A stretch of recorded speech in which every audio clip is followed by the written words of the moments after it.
And thank you for that because I think it's key, you know, in terms of framing, like framing the bigger questions. And also to point out that I think for a lot of people, especially people who know anything about Hitchcock, like people who just consider themselves film fans or film aficionados, you know, or kind of classic movie fans, it's a bitter pill to swallow to hear somebody say, yeah, Joan Harrison helped launch Hitchcock, right? Or she, you know, if not for her, he wouldn't have been the big, you know, kind of the big filmmaker that he is. So it is, um, like I say that, I pitch that in a way that I know is going to push buttons and be a little bit controversial.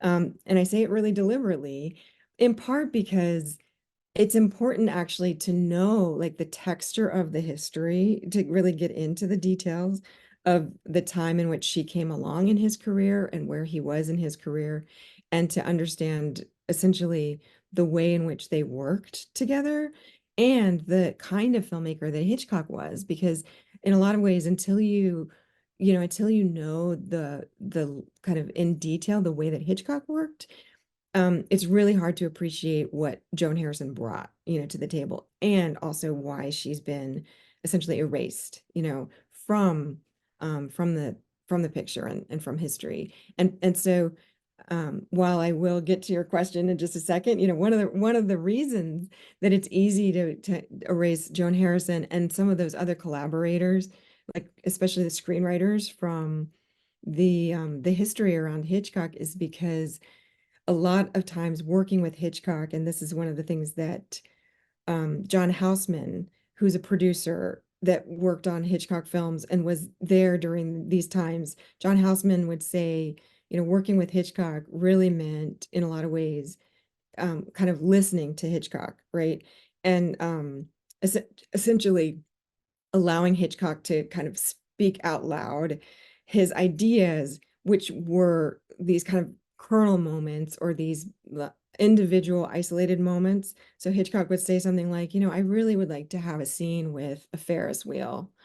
Or he'd walk the streets and he'd say, you know, I envision a scene with, you know, two hands in handcuffs. Let's make sure we get that, you know, image in there somewhere. Or I know that our female and male lead should have a conversation that bounces around on a bus. So if you have these three or four moments, that does not make a movie. You know, that really doesn't necessarily cohere. Um, and at the end of the day, Hitchcock's going to do amazing things with those, those with that Ferris wheel. Like it's going to be incredible, and it's going to be very Hitchcockian.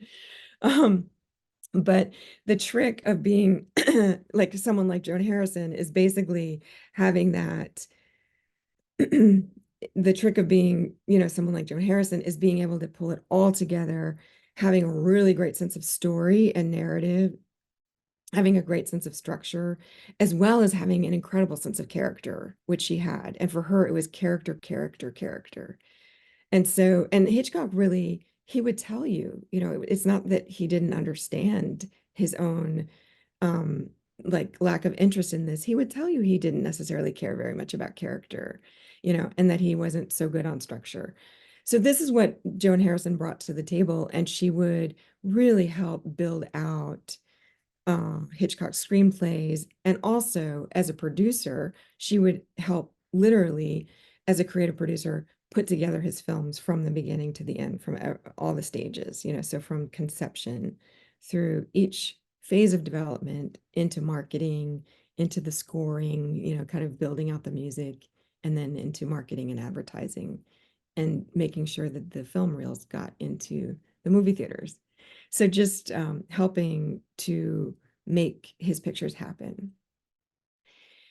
And to your question about why it is that she tends to be forgotten, one of the things that Hitchcock was also really well known for is talking his own role up, right? Emphasizing the role that he played and minimizing the roles that others played. And it's not necessarily because he was a villain. It's just that he was a great storyteller and he usually put himself at the center of the story.